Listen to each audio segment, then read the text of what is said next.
So it's important to remember, I'm just a guy on the internet, not investment advice. It's just what I'm doing. So be prepared, do your own due diligence. Just a few thoughts of my own investing. Hey guys, it's Chris from Smithy Fitness. Welcome back, good to see you. So it's August 7th today, and the stock market has been through quite the sell-off. Really, it has been a crash, a bit of a crash, and I was there for the crash in 1987 and all the other ones since then, and there's been a handful of them, maybe half a dozen, and they're all unpleasant. And my first one I can remember, so 1987, I was 27, I was a stockbroker, and there was a show called Wall Street Week with Louis Rukeyser. And there was Lou on the Friday night talking about the stock market crash, and he started off and said, the sun still shines, puppy will still lick your face, the grass still feels good on your bare feet, people that you love and that love you will still love you, and you will still love them, and you'll still be able to eat, and life goes on, and let's keep it all in perspective. But on the other hand, it hurts, right? Everything's come down, and come down a lot. Bitcoin was over 70,000 just a couple of weeks ago, and we ticked 49. I think it's 55 or thereabouts right now. But I really wanted to talk about Ivanhoe Electric and Aya Gold and Silver, which I talked about specifically in a video about a month ago. So I was at the Rural Investment Symposium, online edition for me. That's in Boca, and that's almost exactly a month ago. It was the beginning of July 7th, 8th, 9th, or 9th, 10th, 11th, something like that. And I made the video and I said, boy, Aya looks really good, and so does IE, which is Ivanhoe Electric. And that I was buying some, but hoping that it would relax over the next couple of weeks and months so I could fill up my position. Well, both of them ticked about $16 Canadian at that time. And as it stands right now, Aya has come down to 13, so not too bad. I mean, that still hurts. But Ivanhoe Electric has come down to about 9.5 Canadian, so that is quite the dump. And so I've been, I wanted to see some sort of dump, and I'm kind of happy to see it because it allows us to buy it cheaper. But the truth is that I had a number in my mind to buy, and after the Rural conference, I bought about 30% of my holdings, and then over the next 2 to 3 weeks, I got up to 100% of the holdings I wanted, and then last week they dumped, pretty significantly. So. I don't have unlimited money. I've got to sell some things to buy some things, and but I've sold some things, and I've added to Aya and Ivanhoe Electric in particular, because that one has been really smoked.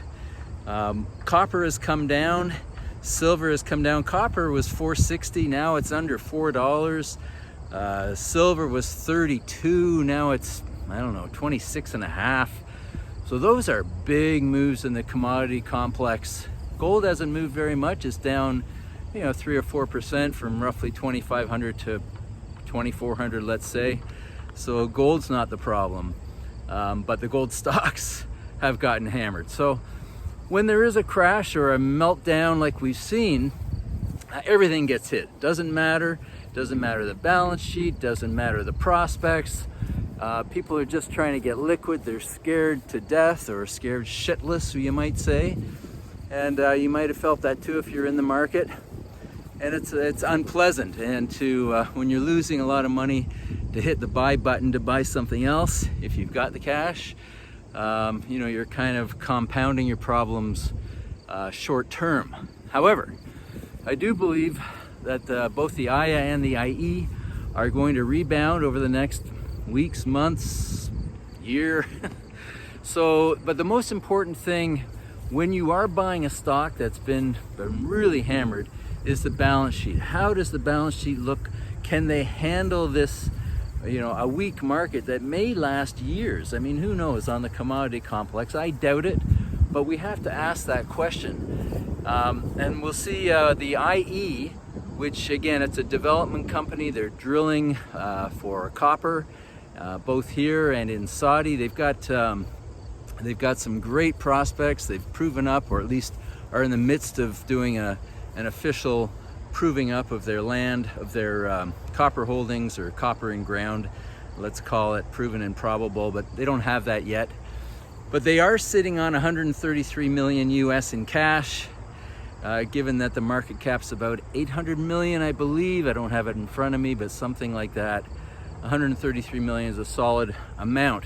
And the stock was cheap at 14.15 Canadian, and now here it is at 9.5 Canadian. So, you know, logic is logic. It really should be cheaper, and I think it is. But there's a big seller out there. Maybe they've had a margin call, maybe they're a forced seller, maybe they're just bearish, think we're going into a deep recession and copper's not going to be used. I don't believe that. I think there's tremendous demand for copper. Electrification of the planet continues, and new copper mines are few and far between, and the old ones are running out of their high-grade stuff. So I think Ivanhoe Electric at 9.5 Canadian or 690 US is a great deal, but holy smokes, I might do a video in 2 weeks and they're another 20% lower. I sure hope not, because now I own about 120% of what I wanted to hold. You know, so it goes, man. These crashes are tough, and you've got to be tough to handle them and to hang in there during these bad times. Now, Aya, they had 100 million in cash in their account. They also had a borrowing facility that they hadn't used of another 100 million roughly. So they've got a lot of ability to draw on their cash reserves, but they are producing. And that's the beautiful thing. They're going to produce 3 million ounces of silver this year and 7 million next year. And they're not selling it at 32, you know, which we were sort of thinking 30 bucks was their number a month ago, that, you know, use that as a somewhat conservative number. And here we are at 26.5 or 27. So even their cash flow is going to be less than it was, but they're still making huge. It only costs them about 10 bucks an ounce to produce, and they'll sell it at 27 or 26 or 25 or 30. You know, who knows where the price of silver will be. I think the fundamentals on silver are also excellent. But again, what we're seeing right now is a real dislocation of funds and of investor confidence, and it may take a while for these commodities to bounce back. But Aya, solid balance sheet. Their fundamental story is as good as it's ever been. I think we'll see them with their results on August 14th, and I'm sure they'll talk about their drilling success. They're drilling, I believe it was 150,000 feet this year, which is a tremendous amount, and they've just got a huge prospective properties or massive land grab in Morocco. So I'm still really bullish on both the IE and the Aya, but it's rough times now. If you've got the balls, if you can put your hands on some money, I really think you should add down here, but be prepared for it to go down and for you to feel a little bit more pain. But man, buy low, sell high, right? That's what we wait for, and that's what we've got. At least the buy low part, at least relative to a month ago. Tough times, but hey, the grass is still green. I'm still barefoot. I still have a good life. We just have to get through this this bumpy patch, and I wish you the best, and you know, just stay level-headed. Things always come back. Like I said, I've been through a lot of crashes. I've made a lot of money on every one of them, like every one of them, and yet gone through pretty serious drawdown while I'm trying to take advantage of those low prices. And the low prices can remain and go lower than you believe would ever be possible. On IE, for example, they went public 2 years ago. I believe it was at 11 US, and today's price at 690 US is the lowest it's ever been.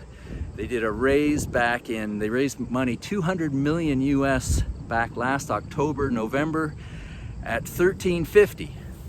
So we're virtually half price of that massive raise that was taken down by Wall Street, plus a lot of the know Saudi participated as well. Anyway, blah, blah, blah. I'm talking too much. I wish you the best. Hang in there. It's only money, man. The puppy's still gonna lick your face. Your cat will still roll up in your lap. All right. Thanks for watching. Hit that like if you found this useful, and I'll see you in the next one.